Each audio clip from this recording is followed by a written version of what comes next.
What is going on, everybody? We are back for another episode of the ABJ Podcast, episode 84, with the president himself, Phil Stamper. He'll be joining us here momentarily. Very excited for this one. His name has come up so much on this podcast, of so many people's journeys of how they got into this business and all they've accomplished. And Phil has been a huge part of a lot of people's journey in this industry, helping them along the way and just dedicating his time into making sure this craft continues on and is on the right path. So love this dude to death, and I'm super excited to have a conversation with him. But before we get into any of that, make sure you check the links below for all things ABJ, as well as my guest, so you can support them in all their ventures that we'll talk about here in a moment. Merchandise available now. So if you go grab some t-shirts, there's Patreon. So once again, if you want to check out these interviews early, you can subscribe to the Patreon as little as $1, and you get the episode Monday before it drops on Thursday. Also, you get to see the Discord links below. If you join the Discord, all these episodes, when they record, spoiler alert, these have been recorded all early and have been released throughout the time because of the new job, the new life situation. So that will be a thing. So if you want to see episodes as they go live, join the Discord, because that's the best way to get your questions in, and then also watch the stream live and a live chat in the Discord while it's all going down. So there's definitely perks, even though the show's not live currently on YouTube all the time anymore, but there are ways to join and communicate and participate, and that there's your ways to go about doing it. So also thank you to our huge sponsor and the ones keeping the lights on, Suplex Vintage Wrestling. Guys, it has finally happened. A whole store fully dedicated to vintage wrestling, and they said it can never be done, but I have seen it with my own eyes. Vintage Suplex Wrestling is a store curated by wrestling fans for wrestling fans, located on 5th Street in Philadelphia, Pennsylvania, just one block south of South Street in the heart of Queen Village. Their shop features the largest collection of vintage wrestling apparel under one roof. Their selection includes classic designs from your favorite wrestlers from the Golden Age, Attitude Era, Internationals, Indies, and more. And if you're tired of watching premium live events at home, then SVW hosts the best watch parties since your friend Kyle's birthday party when you were 12. And if shirts and watch parties are not your thing, then let's not forget their selection of figures, replica belts, trading cards, and from their t-shirts and hats to rare wrestling memorabilia, they have something for every wrestling enthusiast out there. So what are you waiting for? Check them out at suplex.svw on Instagram or at suplex.svw.com and let them satisfy your pro wrestling nostalgia needs. All right, well, let's jump into this one here. Without further ado, let me bring in my guest, Phil Stamper. What's going on, bud? Hey, how are you? I'm doing amazing. I'm super happy this is finally happening. This is something that's been in the works for a while. We've kicked it around, but you're a busy man. You're all over the place. You're grinding. You're keeping you're the backbone, essentially, what I would say, of the Northeast wrestling scene. And you would probably take on more if given the opportunity. You would try to take over the world if this industry, because I would say, without speaking for you, your love and passion for this business is probably better than anyone else I've ever met in this. And you want to make sure it's in the right hands and the right way going forward. And you're truly an inspiration to people that are in this industry. Well, thank you. Things are weird because more recently, I've gotten a lot of really positive feedback from people who were like, hey, you helped me here, or like, I know you because of this reason, and my brain isn't perceiving that yet. It's this really weird transition in time for me, because like I remember like the first time somebody seriously came up to me and was like, can you give me feedback on my match? And now it's gotten to this whole other level, and I'm just not there yet in my brain with how to like rectify that. Yeah. Because I forget who it was, because I have so many conversations and I meet so many people that everything kind of blends in. But somebody told me a story, like they started and they were way up in the north, and they're like, yeah, and I think I went to a thing and I've met Phil, and he kind of helped me very early on. I was like, he was way up there too. Like, yeah, we had a backyard show and Phil showed up and like helped trained us so we didn't die. Like, your name has brought up so many times, and every single time it was because you noticed that there was a need for people, whether it be their training was off or they could have possibly hurt themselves, or maybe they needed a bump in the right direction, how to get their training started, or just to be seen in this business.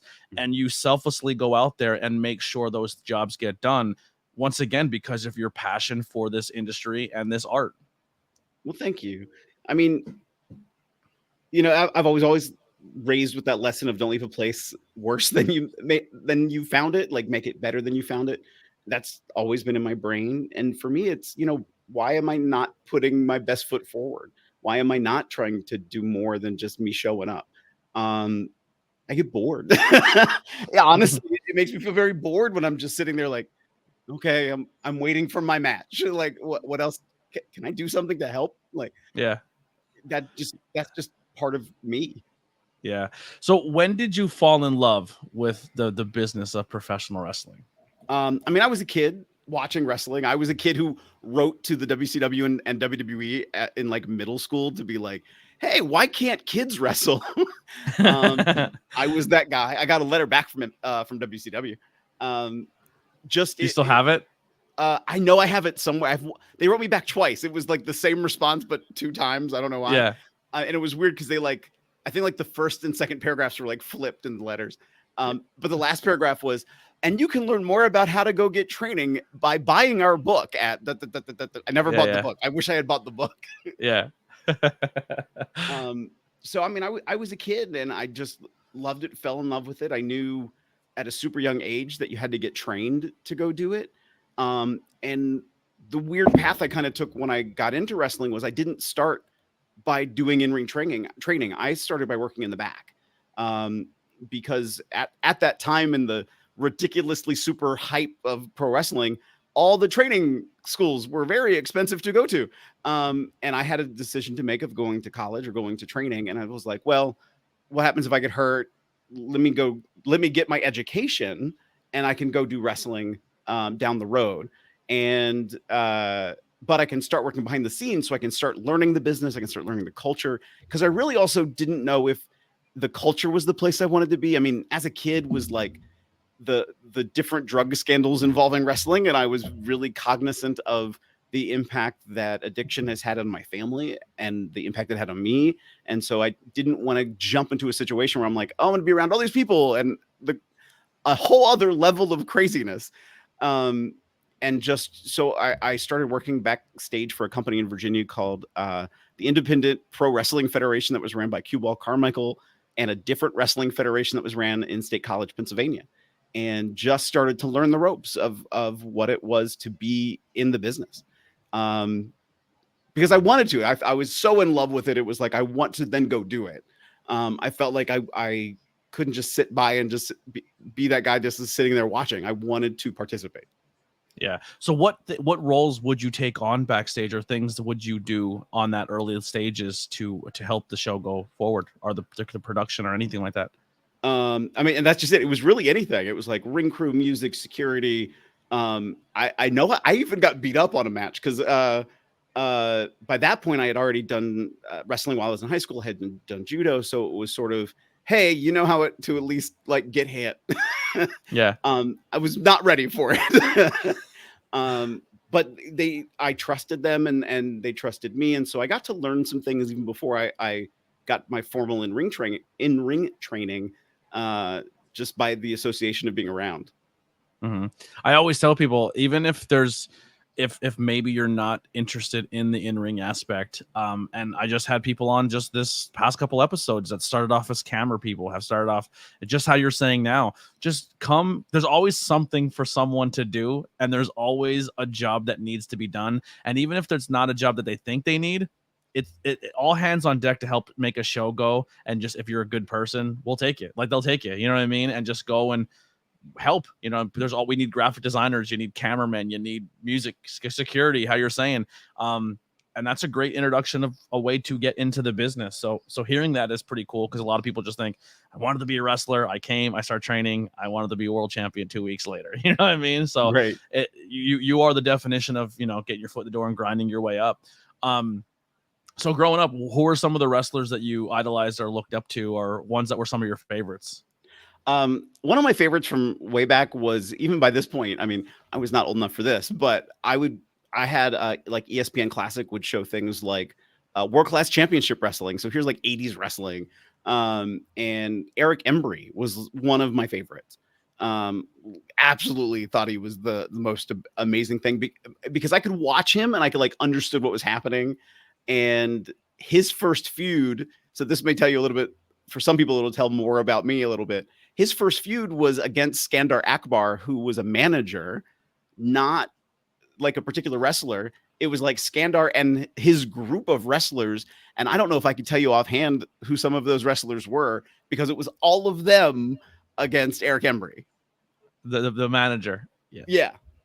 And so Eric was the wrestler, but Skandar was the manager. And so here's the bad guy manager with the crew of people trying to take out this one lone good guy for reasons.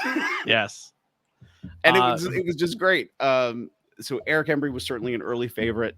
And even as I started before I got involved in wrestling and was looking at it, Reckless Youth was a huge like impact and inspiration for me wanting to get into wrestling. Just I loved that in-ring style. I love the technical side that he had. And that was sort of like the guy I wanted to be when I first got into wrestling. I mean, but there were so many different influences along the way. Like Bruce the Barber Beefcake at one point, I was like, this guy is super cool. And I mean, just watching, you were like, oh, this is exciting. Like I love The Rock's promos. I loved watching Ricky the Dragon Steamboat. But then like as I started to like get into the business, then I started to become like, oh, I like this guy for this reason, or this gal for this reason. Like I can see what they're doing, and this is really cool. Yeah. So growing up, going through school and outside of that, you said you did a little bit of judo and mat wrestling, you said, right? So was that pretty much, were you a theater kid? Did you go into performing arts? Like what crew did you fall in? Like if we were hanging out with Phil in high school, where would you have fell? Again, that perception that other people had and like my own like outward perception, like, I had like a very small group of friends. When I started high school, I was in band, and had the passion for pro wrestling. I wasn't in wrestling or amateur wrestling yet. And so that sort of came later. And then in my junior year, I found theater. Randomly, because I was in band, we were going to do a live concert, or we were going to do orchestra pit for a musical, and it fell apart very quickly. We got something like, we got the music like 2 days before the show, and the director didn't really care to want to do it, and so they canceled us. And I went to the theater director saying, I still want to help. I'm going to do whatever I can. And so again, I started like being crew, and then I worked my way into getting on shows really quickly. And through college, I started to do more theater work, and actually got into a movie when I was in college. I think my second year in college, I got into a movie. So, and then that sort of exploded from there, because then I started, for a while, I was doing like both. I was doing like wrestling stuff and film work and theater work. And it kept me really busy while I was also in college working 2 and 3 jobs. So the grind, your grind is unbelievable. I don't want to date you by asking this question, but how did I've been you come purposefully avoiding the I concept know. of win. It's because that's the funny thing. A lot of times that you have come up in conversations, no one can timestamp Phil. Like no one knows an age, no one knows anything of that, which makes the mysterious of Phil that much better. How did you go about finding your first school, or finding the path to do that? Because now people could just Google wrestling schools near me, or there's podcasts, or there's so many different ways where the business has been, that veil has been dropped, where it's not so much like you need to know someone to get in, or right. Like, you know what I mean? It's not that carny aspect as much anymore, where it's kind of like open door policy, bring your friend, and if they have something we can value, then we'll use it. How did you go about finding your first venture into the professional wrestling world? So when for pro wrestling in general, I mean, the internet was around then. So like, I mean, that's really how I found out. There wasn't a hyper local promotion. IPWF at the time was about an hour and a half away from where I lived, and a different wrestling federation was in Pennsylvania, and I lived in Maryland. So that was like 4 hours away. So the internet certainly was the linchpin then, just to find out where places were. At that time, Q Ball Carmichaels was doing training, and he trained like Joey Matthews and Christian York. And so he would have been a great guy. I wish I had started with him, but I just didn't have the money at the time. And as I was trying to get into wrestling, and there's sort of a weird, convoluted, something else was happening in my life. It was a whole medical thing. And I was trying to find a school. And there was sort of what I thought was a timestamp of when I had to do everything by. And tried to find a couple schools in Pennsylvania. Literally none of them worked out. And that was more towards the western side of Pennsylvania. I went to one place and I like sat outside the door all day. I'm like, I don't understand what's happening. Like, they literally told me, here's the time, we'll be here then. And then went to another place and the same thing happened. I think it's like 2 or 3 times on the western side of Pennsylvania that just like kept happening. I'm like, okay, then the sign is this is not the right place for me. And then had a friend that I knew through backyard wrestling, and they had gone on to get a training school. And I was like, oh, where is this at? And so I drove from my college in Frostburg, Maryland to Owings Mills, Maryland, about 2.5 hours away, one way, a few times a week to start training. And it didn't turn back. So I started training. It was called the Dominion. My initial trainer, his name was Otto Stark. By no means, I hate to say this because I don't mean to disparage him, but he was not the best trainer. But I didn't know any better at the time. Even though I had already been involved, he knew enough to sort of get by. But then I sort of realized, I don't know how long I had been there. I'm like, oh, he doesn't know.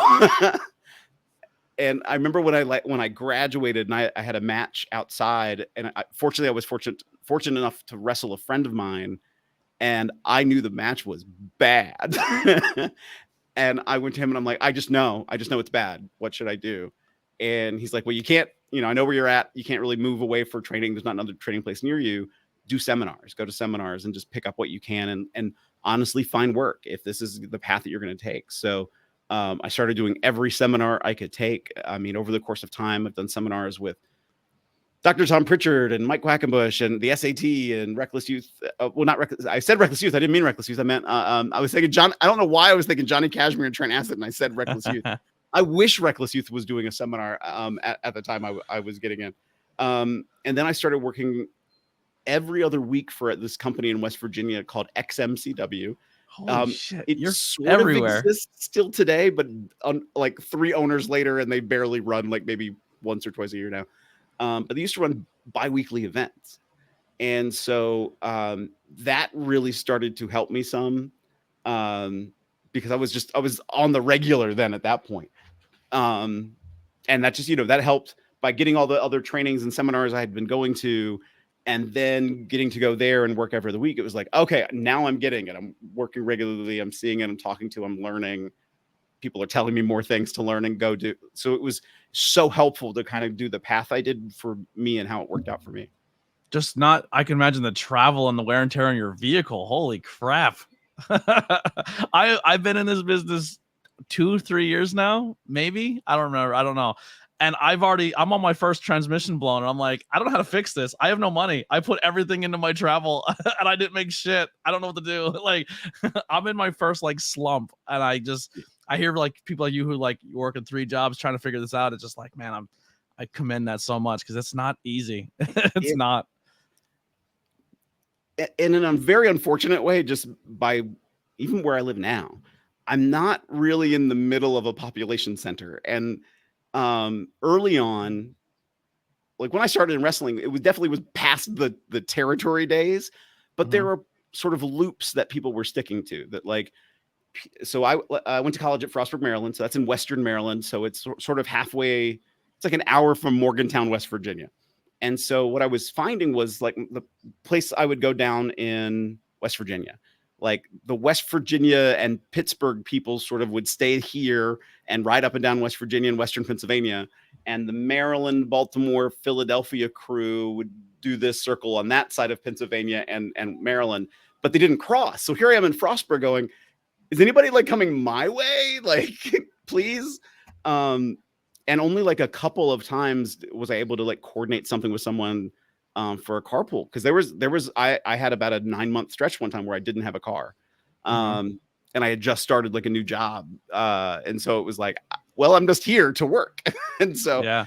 and even now, like that, I mean, the expense I pay for my car is an important piece of it because I still do a lot of my own drives.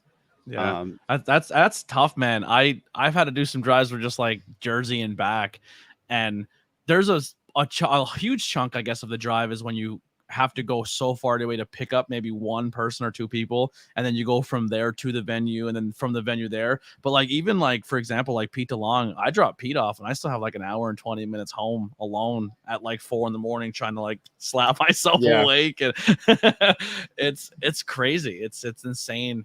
But honestly, like that's the most fun. Like you throw like a podcast on or some music or just like the conversations. A 3-4 hour drive with a good car full of people and a conversation going like makes it like so much better. I don't know. Oh, absolutely. Who are some people early on that you would drive around with or that was part of your car when you were fortunate enough to find that travel? I was gonna say, like I said, it was so rare. So like one of the very first people was Bill Bain. He's a wrestler out of Maryland. He's been an extra for the WWE several times. And he works in that Western Pennsylvania, Maryland area. And so I think he might have been like the first person I actually like really carpooled with. There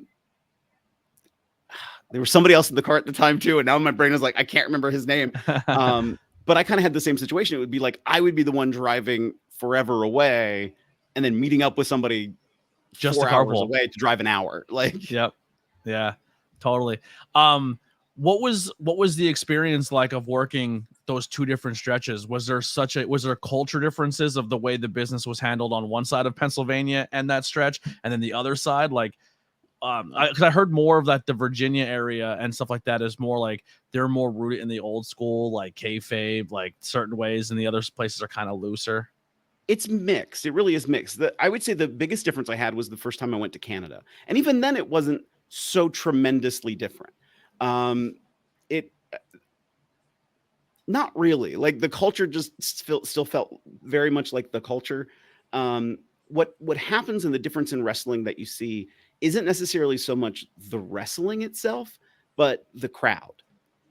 Because there are certainly pockets of a population where you can go, and as long as you like turn to them, they will boo, cheer, cry, scream, like just a glance, and they'll go crazy. But there's other places that you have to go to that you better be marathon running your match with every imaginable craziness that you can think of, or they're just not even going to care. They're going to sit in their hands. Right. And I do think there's a good place where there's blends of that. Like I love when MCW's in Joppa, Maryland, for example, because you get a little bit of the feed from New Jersey and Philly, but you get a little bit of this sort of old schoolness too. You get a very family-based crowd and they want to be fed. So it's sort of like, okay, that's an interesting hodgepodge of people. And I really like working with that group too. How did the character of Phil Stamper and then the president of independent wrestling, how did that all come about? Over time. So, I mean, I've used a couple different names. And it's so funny because I just did a seminar for the Catchpoint Academy, which is Drew Gulak and Yuta Wheeler's school. And Drew knows me as Nate Stein, the name I used to write under, for a whole bunch of reasons. Like when I first started in wrestling, like you weren't supposed to be writing anything, even just results. So I had a pen name that I was using. And all I was doing, I was literally just writing results, and people got mad about me writing results. I'm like, I don't understand. Okay, fine. And I had this other name. But that's how Drew met me. So he keeps calling me Nate, which I find hilarious. Sammy Callahan every now and again will call me Nate. And I'm like, it's too funny to me. Because Nate Stein to me is dead and buried in a desert somewhere. So you need some Nate Stein shirts. Right. Author Nate Stein. For some reason, I was thinking for a moment, randomly, I do have an office job, and I ended up having to stay a lot later. You messaged me to like remind me of like, hey, are you still good? I was like, yeah. And then literally after I said that, I got a call that I had to run across campus. So I'm still at my office right now. Yeah. But next to my desk is a beer stein with the Nate Stein logo on it. I love it. So it's the Nate Stein. Yeah. But the president of wrestling sort of came about. I was at a point, this is probably, I'm trying to think how long ago it was now, maybe 6-7 years ago, where I was really just thinking of like my place in wrestling, where I was. I was physically going through a lot of nerve pain and damage, and I was like, something's wrong. I have to do something different. And I had already transitioned to some places where I was more of a mouthpiece than I was an active wrestler. And so it's like, all right, how do I finagle this? And what does this mean? Who am I as a guy, as a person?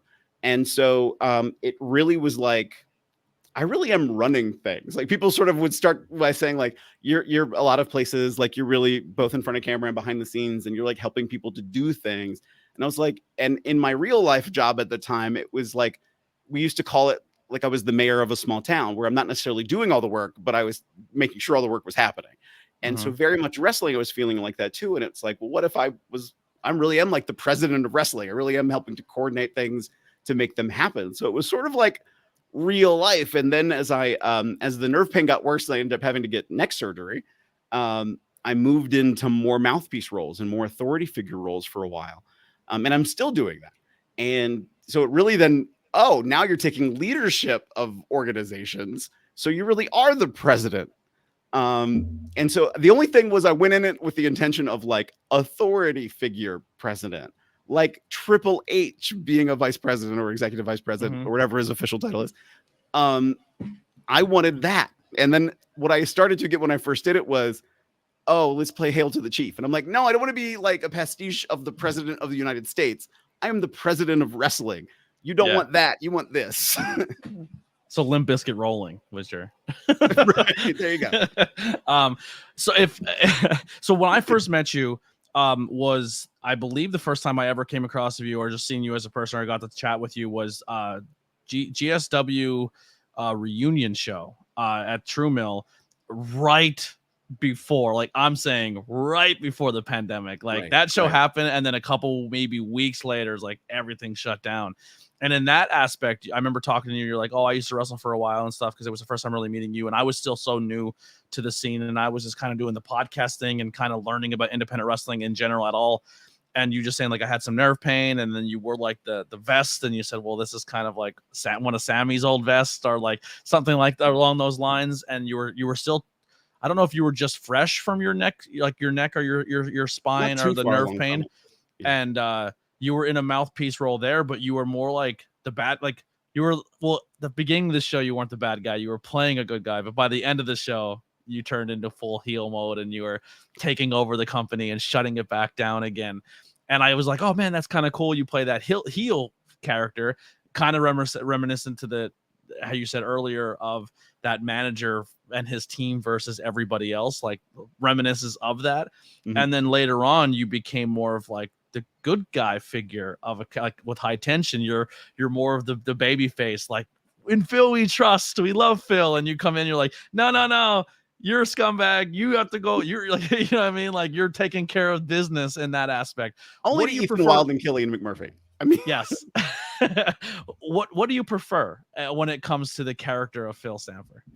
Ooh, see, well, what's funny now is like Revolver. I'm both an authority figure and I'm part of a faction, and definitely not well liked. And then MCW, I'm their general manager. I'm like face to neutral. Definitely not in the way of like oh shoot, my brain totally lost it. I'm not like a Stone Cold where like I'm an anti-hero, not that kind of neutral. Just more like I'm down the line. I'm here are the rules. I'm sticking to the rules. Whether I'm not trying to be a jerk. But I'll lean more towards being the nice guy at MCW. But and the way I sell it is, well, at Revolver, people just don't like me for whatever reason. They don't like me. At MCW, people get me. So it must be an East Coast thing. It's High Tension. People get me. So everybody loves me at those places. And then when I go to the West, I don't know what happens. They get maybe the authority figure. We're so conditioned that in professional wrestling, if there's an authority figure, they're probably bad, or they don't have good intentions, or they mess everything up. Right, it's a trust issue. Yes, absolutely. Just like most presidents.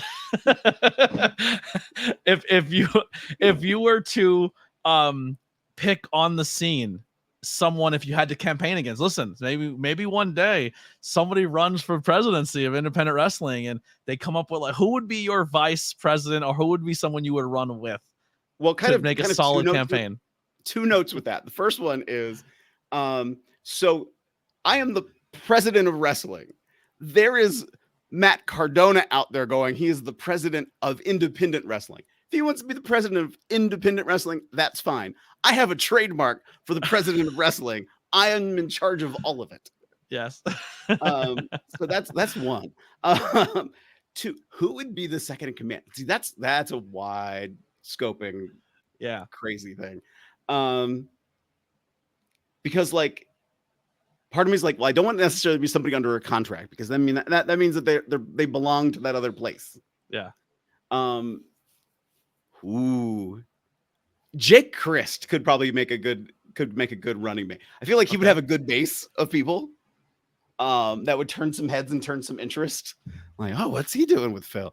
But he might not trust me as well. So it's a little bit of a mix. But I mean, you have your campaign spot style that people love, and your Vice has to be kind of on same par, but definitely bring another form of a crowd to you, so you guys combine forces to get more votes. You know what I mean? So I have a possible running mate. I don't think you're gonna like it though, but I think from an entertainment standpoint, it'd be very funny to see you two combined, especially maybe at like a high tension brand.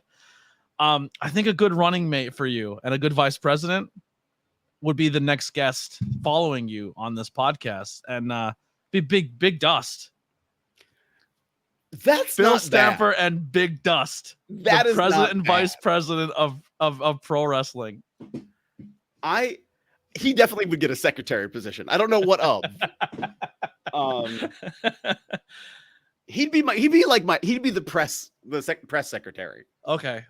I could totally see him run that. Would he be the only goon to get a job in your cabinet? More than likely. Okay.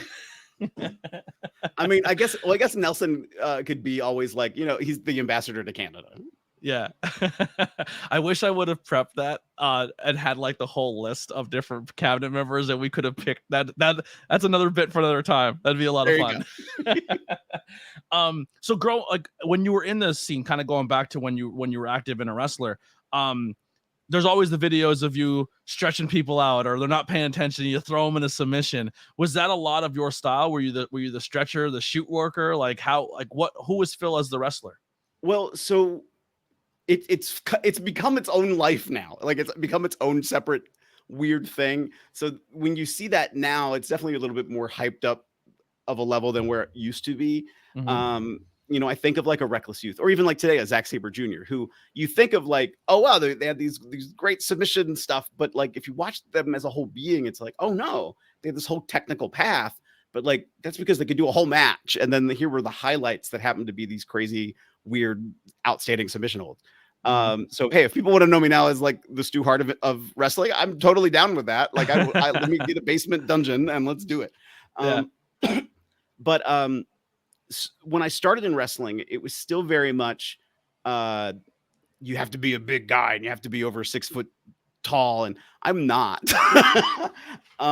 And so when I mentioned when I first made your thumbnail, I had it like how the size it was, and I try to put everybody in the same framing of the thing. And when I first sent you it, you weren't in the same framing. I was like, I'm not doing my boy Phil like that. And I stretched you out more. I gave you more of the frame. You know what I mean?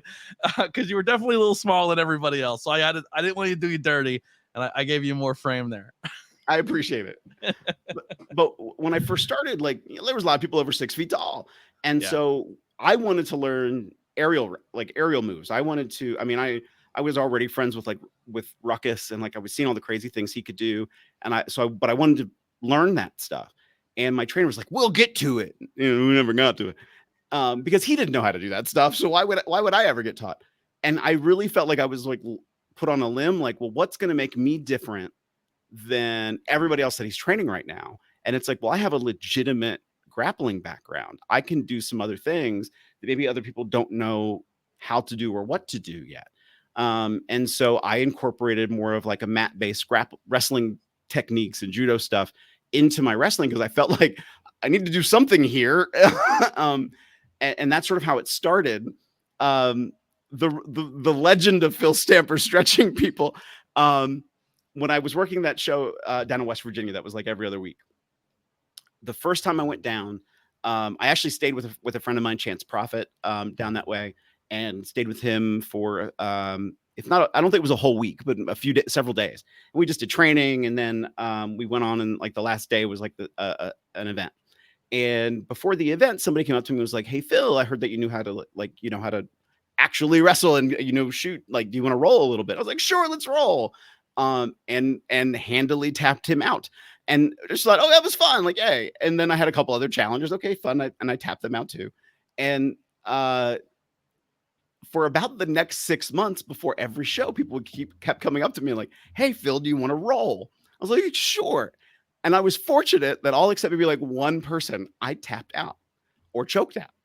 And about 6 months go by, and I finally asked one of them, like, "You always ask me if you want to roll. Like, where did this all come from?"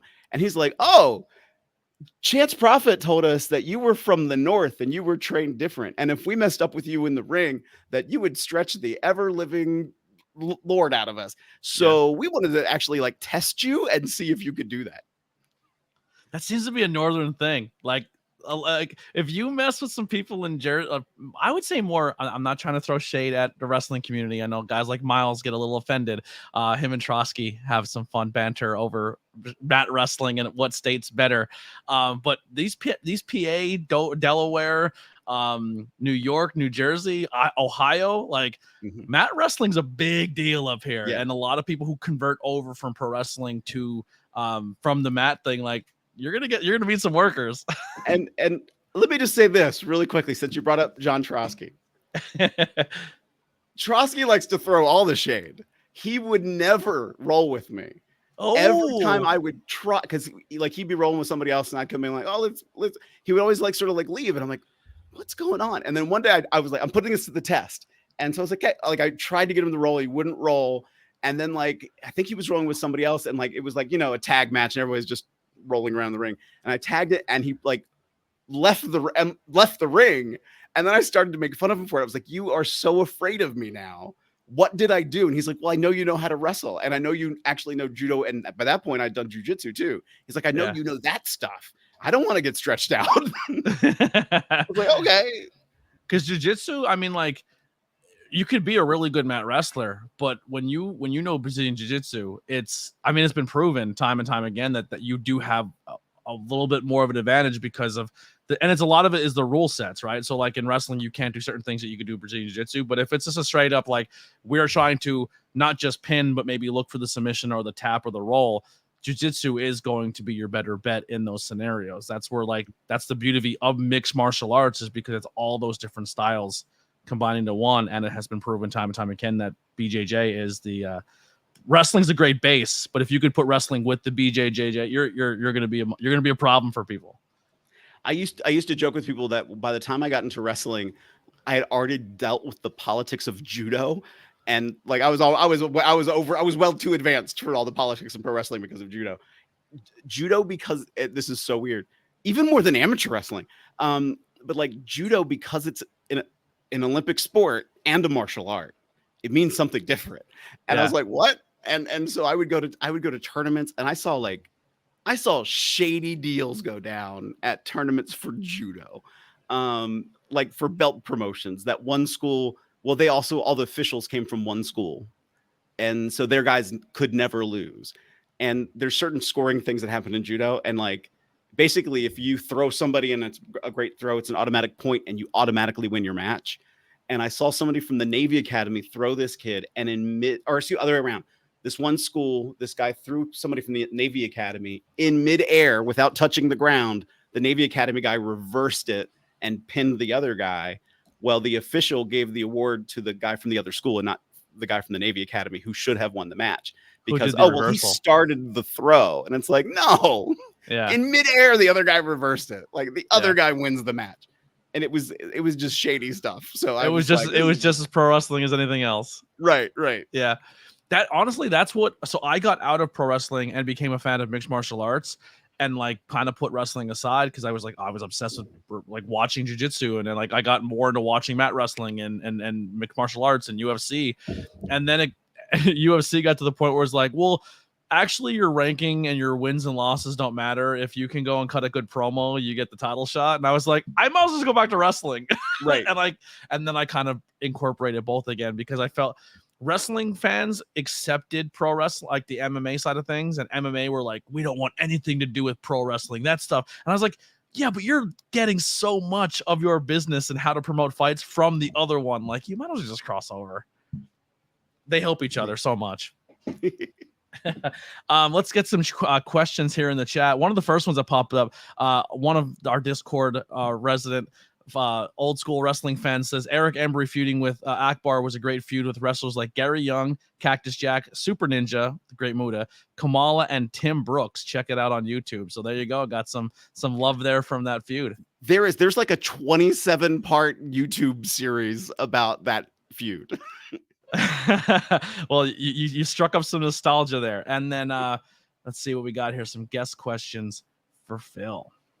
Who were some of your early influences in your career, and who influences you now? Well, I mentioned Reckless Youth before. Certainly, he was a huge influence when I wanted to start wrestling. I was a big fan of like that what I kind of think led to the early Ring of Honor style. So like seeing guys like a Low Key and a Reckless Youth and Daniel Bryan and them Bryan Danielson, whatever. Sorry, you get so used to one and another. Yeah. And see how all of that culminated into what eventually became like a Ring of Honor. I think really they sort of head charged that. That was the style I really liked and just absolutely loved and adored. But I think over time it keeps changing because there's more people and new people in wrestling. Like today, my favorite wrestler is Zack Sabre Jr. And I say probably a lot of it to do, not only do I like the style, but probably a lot of it is I've never worked with him. And so I've never had to deal with the person that is Zack Sabre Jr. He could be the biggest jerk in the world and I would never know. But therefore I have no biased opinion. I only know him. I will say from someone who is a tough critic of people in the wrestling business, I will just say Tony Deppen says Zack Sabre Jr. is a sweetheart and a very nice guy. Even though he broke his arm, he said he was one of the nicest people and he wants to run it back. I'm laughing not because he broke Tony's arm, but because somebody else, when I first said that about him, they were like, well, okay, it was Sammy Callahan. Was like, man, why don't I believe you said that? Because he almost broke my arm. Yeah. Any other, if there's any other influences before we go to the next one? Those are probably the biggest ones I can think of right off the top. Yeah. And then same question from same person, Hunter Dillon. Even though it's not Submission Hold Sunday, I have to ask, what is your favorite submission to apply to somebody? Ooh. My Discord's doing some research on you there. Right. I mean, okay, but I go two ways. Like, there's the one side, I love an octopus. Like, I think octopus hold is really cool.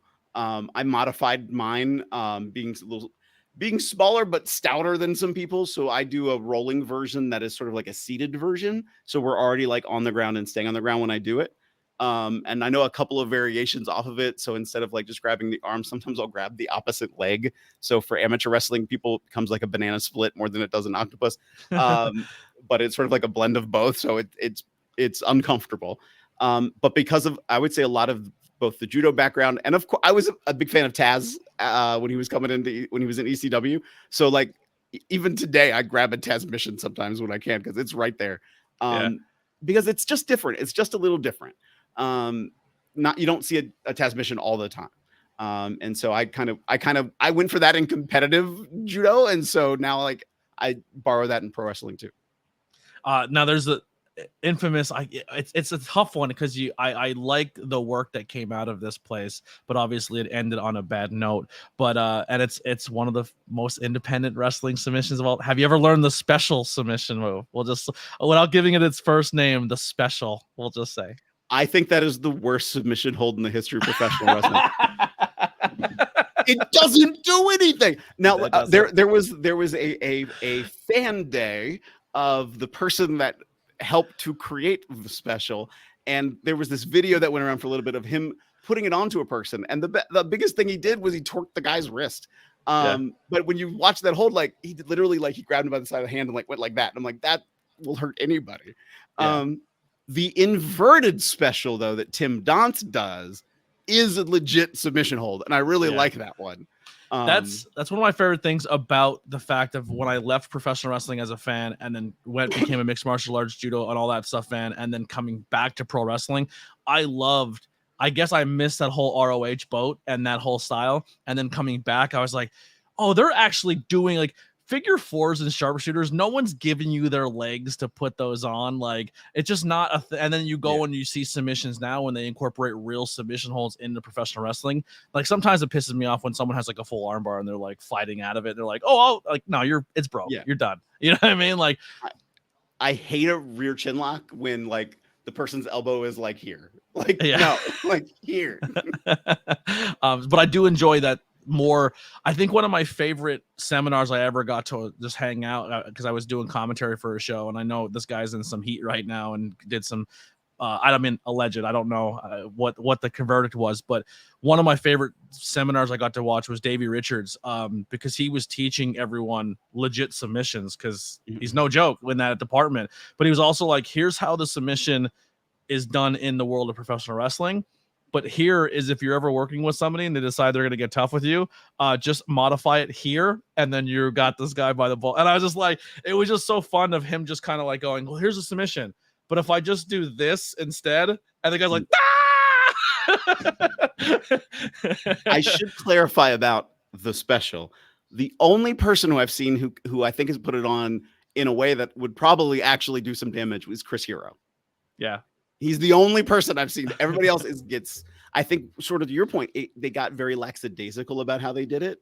And so therefore it wasn't a good looking submission hold. It was like the rear chin lock with the elbow down in the middle of the chest.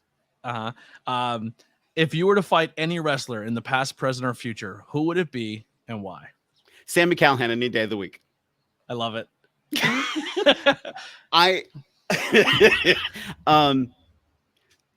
Sami Callihan, Sammy Johnston and I are good friends. Sami Callihan, I want to see regularly punched in the face. There are too many days where Sammy Johnston is really Sami Callihan, and I can't stand it. And so I have You're pounding on the desk as you're so fired up. I have told this to him into his face. Like, I just can't. There are occasional times, like I think, fortunately, I'm somebody who takes a lot to like really like work up and get mad. And it takes me a lot more to stay there. And there's only been like 2 people, I think, in all of wrestling who like I hear their name and I actively get like acid reflux. Like, and not that I would necessarily even fight them, but just like I would be very mad with them enough to fight them. But there's plenty of people out there like, do what? One of those names is Sammy. Sammy doesn't make me like have active bile though. Okay. I'm frustrated with him sometimes. But there are people who are like, I would love to have a fight with, because I think it would be have you remember like early APA days when it was like they weren't the APA yet, but they would just start fighting each other a little bit and then they would have a beer together? Like, those are some of the fights I want to have. Like, the Carver of Cutter's Alley and I did have a street fight, which no one will ever see because the promoter will never put out the footage. But it was an awesome fight. He beat my ass for 12 minutes and it was great. I would fight him again in a heartbeat. I have a friend in Arkansas named Wesley Crane. He wrestles sort of like at the Arkansas, Oklahoma, Texas area. He's a great guy. We have been actively talking about how we can put together a fight somehow. Eric Cannon, and I have been friends forever. And though we've been on the same shows together, we've never really like interacted. And so I would love to do something with him. But I think by the time we're going to do it, we're both going to have walkers. Yeah. It still counts. Sting's going to be in Wembley. So there you go. Which I was like, oh my God, are they going to give the Nick Wayne a shot in Wembley with Darby? And I was like, nope. Sting, get in there. I respect Sting for what he's done, but give the young kid a shot. So speaking of names like your Nick Waynes of the world, you are very in touch, really in tune with what's going on in the world of independent wrestling and just wrestling in whole. Who are some names right now that you've been watching or going to shows and seeing? Just because here's the thing with you as well, is you don't also just judge their in-ring, but their character outside of the ring. And I think that's what I try to do as well. Like if you see someone on my podcast or someone I'm taking a picture with or someone who I'm really involved in, it's not just because I'm not just marking out because of their in-ring ability. They're good people as well. Mm-hmm. So who are some people that more locker rooms should be bringing these names in, not just for their in-ring, but what they bring to the table and their work ethic and what they're putting out there? And you know, we're in a very weird swing in pro wrestling, and it's sort of like this. It's like a double swing. What's happening right now? There's so much wrestling content out there that is viewable. WWE, AEW, Impact, New Japan, so readily accessible. MLW, Championship Wrestling from Hollywood, are probably and NWA are probably the biggest names right now in the United States when it comes to companies, and how they're getting stuff out there, and they have televised programming, or very active YouTube television programs. And so having a tier that's already there, but then you have this gigantic tier of people who are ready for television who aren't getting called up yet.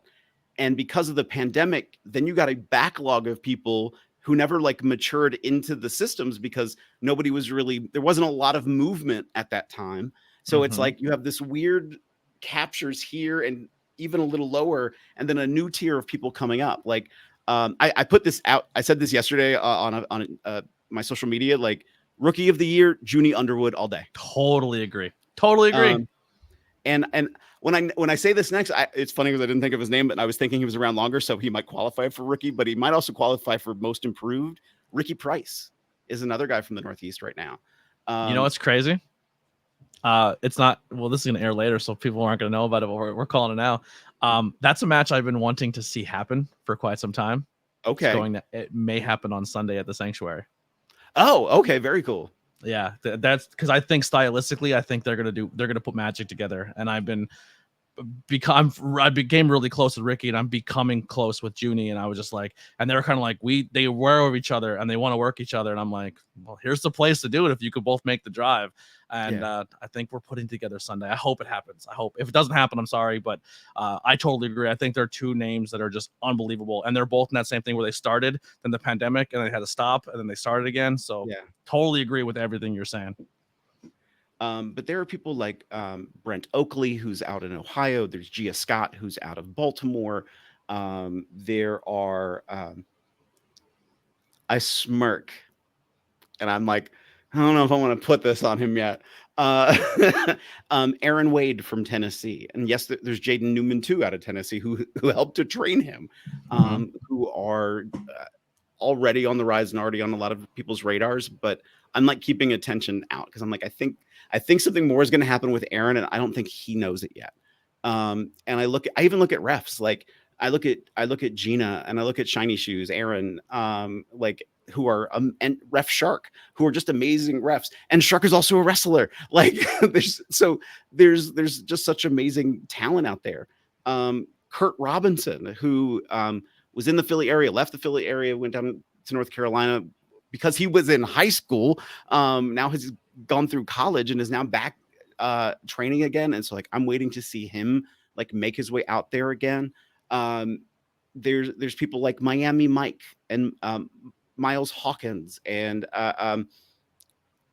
there's just so much talent that's out there right now that I'm just waiting for. Like there's going to be something that's going to happen that's going to be special, but I don't know what that special is yet. And I don't know if it's because something else will come, or if there's going to be an implosion somewhere else and it's going to make a whole bunch of room for these people and then they're going to go up. Because like you're seeing like a Billy Starks is on so many radars right now, and where she's at, like she's probably one of the best paid independent wrestlers in the world right now. She wasn't even done high school yet, and she had 90% of the women's and men's divisions of independent wrestling. Like, yo, can you fly her across the country so I could work her? You know what I mean? Like, yeah, that's insane. Like I know I'm gonna get the age wrong because like. Not that I'm putting this person over, but you know, Teddy Hart used to say his claim to fame was like he was the youngest person ever to get a WWE contract. Not that he'd ever did anything with it, but Ken Doane was, I think, one day shy of his 18th birthday and was wrestling on Raw. Who is Kenny Dykstra, Spirit Squad Kenny. And I mean, if you think about it, he's still in his like early 30s. And like now he's an agent for the WWE and runs a training school up in New England. Bobby Orlando, like why isn't he on more events right now? JT Dunn is probably the best unsigned wrestler in the world right now. Yeah. And then you have people who are signed, who are able to do other shows. Like it was so funny because everything in my brain was like, say Speedball Mike Bailey, and it's like, but he's under contract, Phil. Like he's already that guy. Like he's already there. Ace Austin is already there. Trey Miguel is already there. Like, but they're also three people who keep growing and getting better. They're not like, I'm here and now I'm just gonna play it out. Like they keep doing new things. I was at Speedball's show. He ran the fightertainment at Tony Deppin's brewery, and Speedball's the kind of guy that like he's contracted, right? I don't want to say he's made it because there's still way more that he could be doing with his talent, but he puts so much hard work into this industry and this business, and not only is he like made a name for himself, but he is using his name and his platform to then put on other shows to give the Junie Underworlds and the Athens and the Lost Boys and Mookie and all of these people these opportunities to go out and work with him and travel with him and get them that opportunities to get better. And it's just like Speedball, man, he's an A+ in my book just for his character. Mm-hmm. I agree. Yeah, I totally agree. So we said a lot of those upcoming names. Now there was a time in independent wrestling. I know I'm sure you were there the same day I was, IWTV 100, where two gentlemen went out there and just showed all of us in that building that they are the future of professional wrestling. And that was Wheeler Yuta and Daniel Garcia. Is there anyone that's at that level on the indie scene who hasn't been picked up? There's only one name from right. Well, two names. I would say Marcus and Jordan Oliver, because Wayne's already kind of up there that I think are really good, like going to be names that we're going to be talking about in the next 5 to 10 years. I so much want the world for Matt Mikowski. Wow, what a name! That's a great pick. Great pick. Like I mean, he just went through he's at a good place, but he went through a bad time with his knee recovery when he came back from his ACL surgery, and that took a long time for him to get over. And also coming out of the pandemic, but he is such an outstanding talent in the ring and such a top-notch person that like on both levels, he's very, in my brain, he's a lot like that Speedball Mike Bailey mentality. Like, yes, he's that guy that I would love to see at more places. Here's a name for you. Darius Carter. That is very true. I mean, talent-wise, he's there. Attitude-wise, he's there.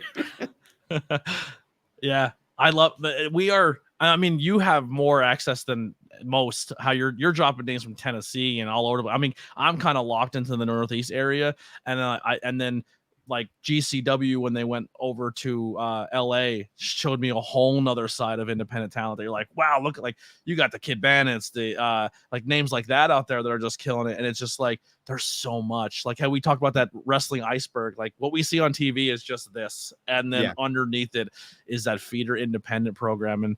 And I want my platform to be a spot where people can learn about those new names and just hear us talking about these names so you can go follow them. One last thing I want to say before we get towards like if there's any other questions I could read for you in the Discord, but you put a lot of work every month, and I implore everyone to go follow Phil on all social media. His links will be below, but you put a spreadsheet out every month of every promotion that you can come up with, and you encourage people to message you with their promotions. So you literally put so much time and effort into this. How did that come about?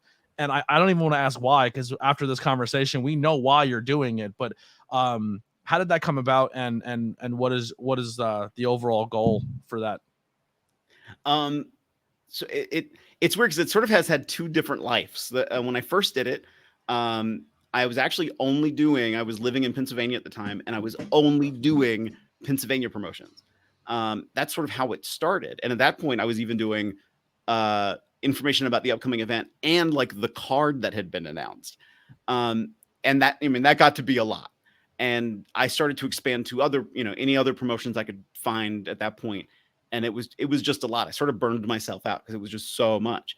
And there was somebody else in wrestling at the time. His name was DT Cutting, who was doing the list a little bit more like how I do it now. Like it's sort of like the one line at a time. Here's all these promotions. And then DT sort of vanished. I don't know what happened. If he's still around, I hope he is, and that he's in good health. But I haven't heard from him in a long time.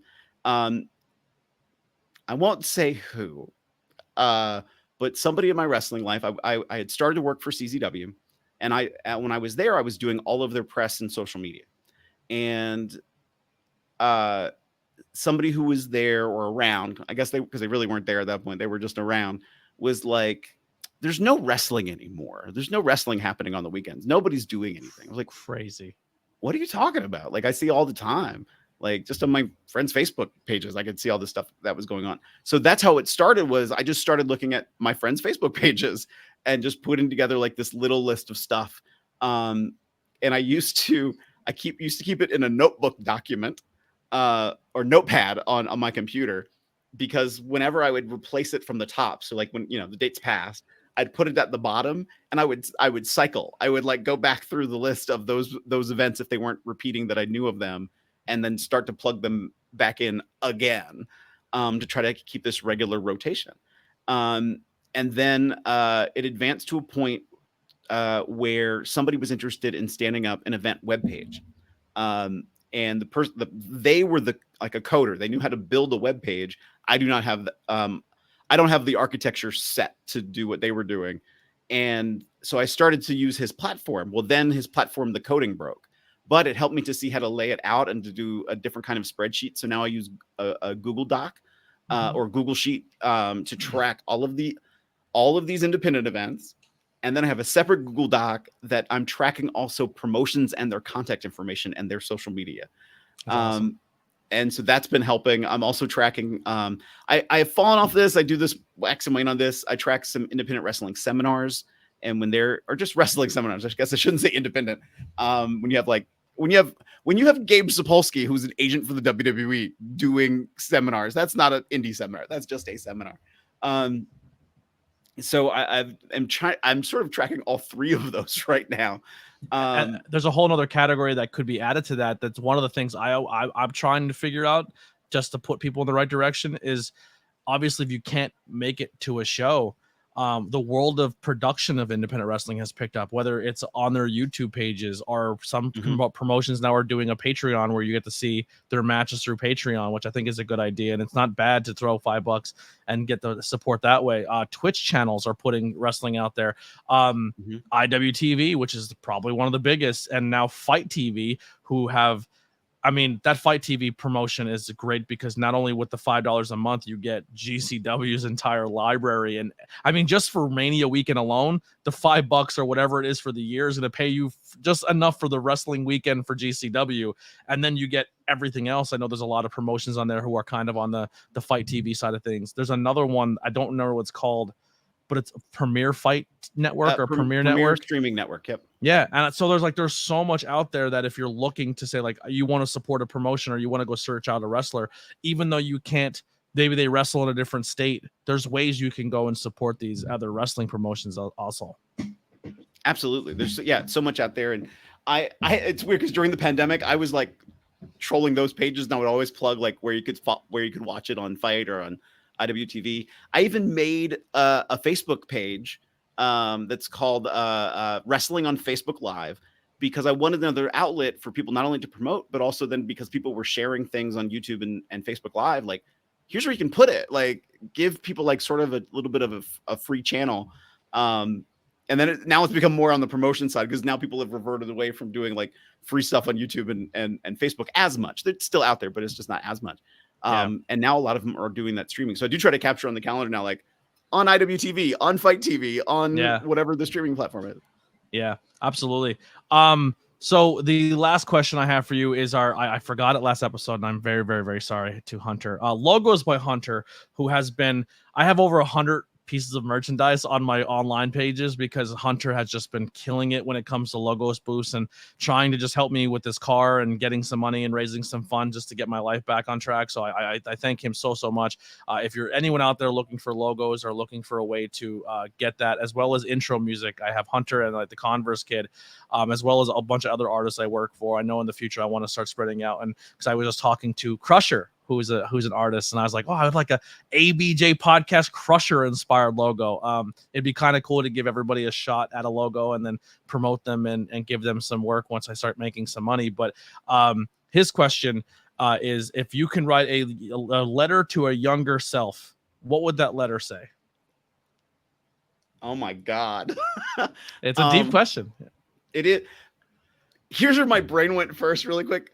I am a ridiculous Doctor Who and Star Trek nerd. So like I went into the whole time paradox of what are the things I would tell myself, but that I could be able to avoid if I told myself without creating a horrible time paradox.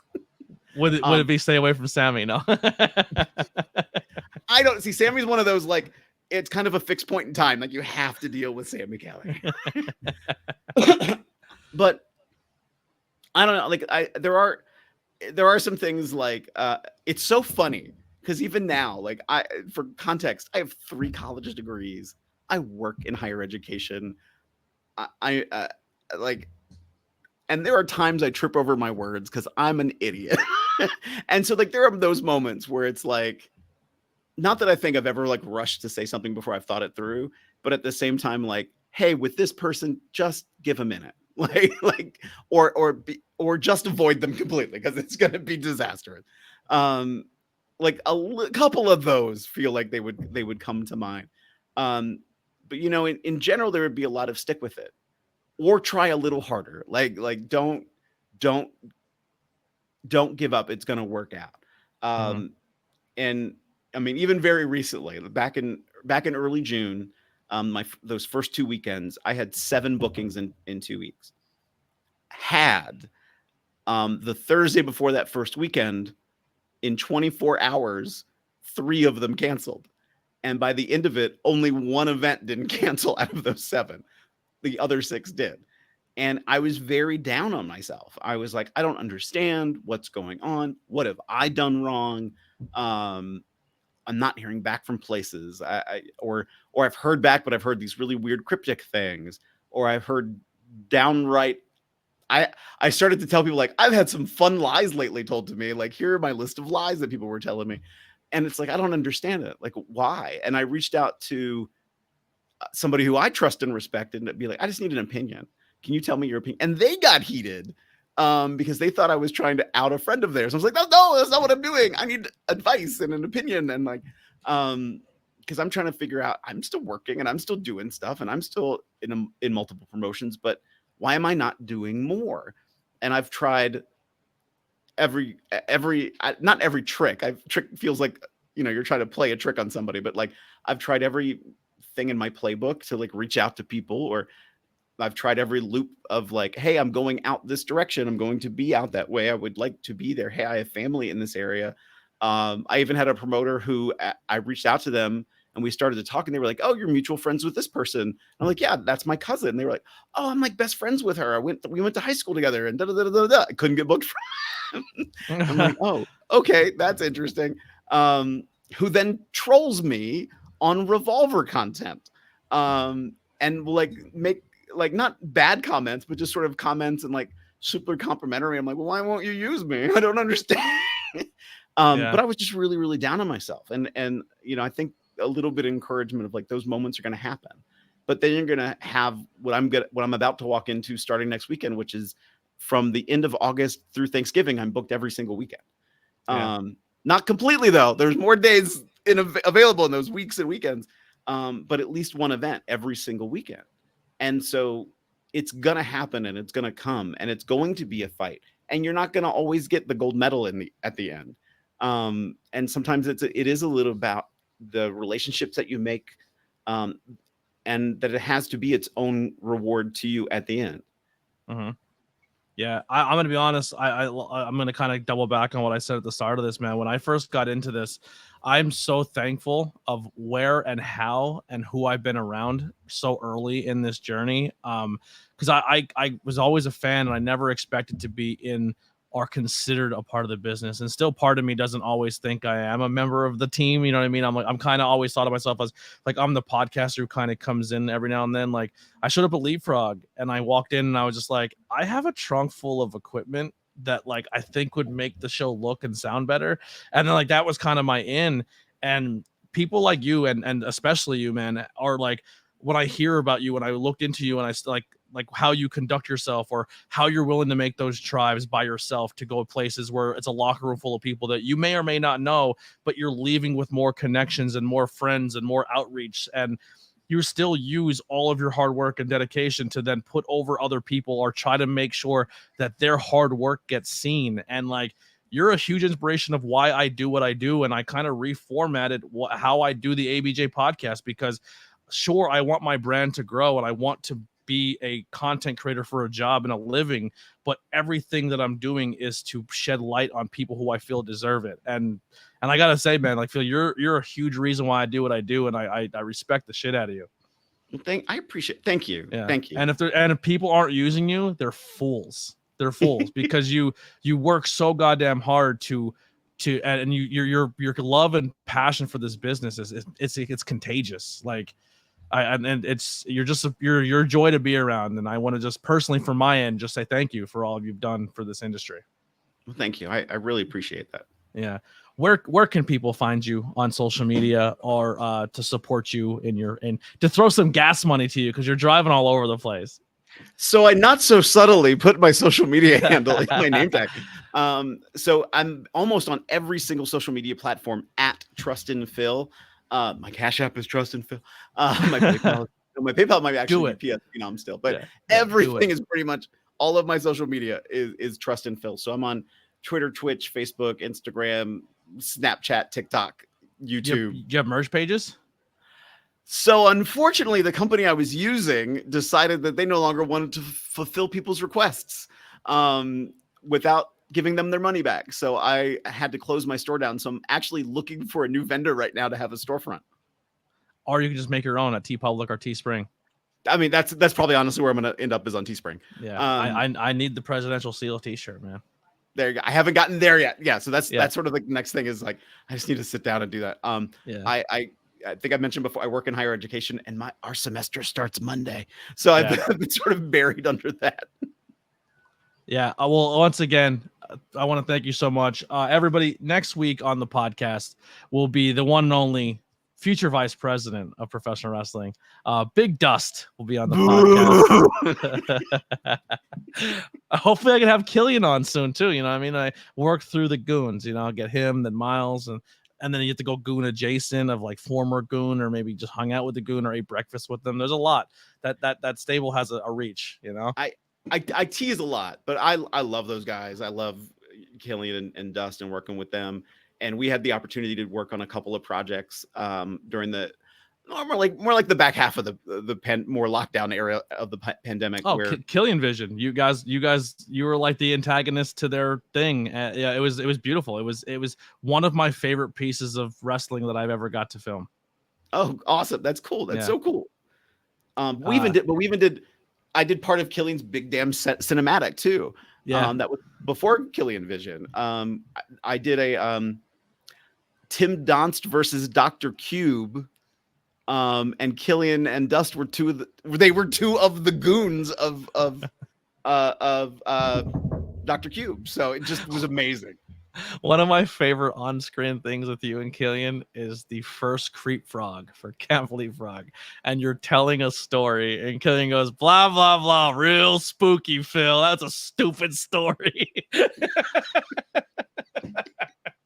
just amazing. Every time that you guys get to collaborate together and work, it's always funny, and that rivalry between you and the goons. But I would say, like, they're another one too. I say it every time I can give them those roses, is they're showing that if you get a group of people and show you true love and support for one another in this business and make the roads and fill up a car full of people, you can work together to get ahead and put together great wrestling content and help each other in this business. And the goons are a great example for that. But Dust will be on next week, so definitely tune into that one. And here's some outro music by the Converse Kid, and we'll see you guys next week on the ABJ Podcast.